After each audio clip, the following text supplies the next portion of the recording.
Jy kan jou bladsy skuins draai en dan kan jy bo-aan skryf vorm en ruimte. Dan kan jy 'n huis teken in die middel van jou bladsy en ook 'n wolkie aan die kant. Jy gaan glad nie hierdie woorde skryf of die prentjies hierso teken nie. Die sê vir jou waar op die bladsy jy jou prentjies gaan teken. So heel bo sê hulle eers vir jou in. So dit beteken in die huis moet jy 'n mannetjie teken. Dan die volgende woordjie is op.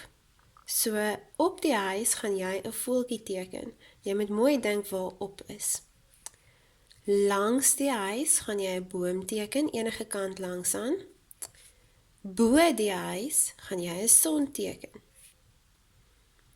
Hierdie sê tussen, so tussen daai boom wat jy langs die huis geteken het en die huis, so tussen die boom en die huis, gaan jy 'n blom teken. En hier staan onder, so onder die wolkie, dink mooi waar is onder, gaan jy 'n hond teken.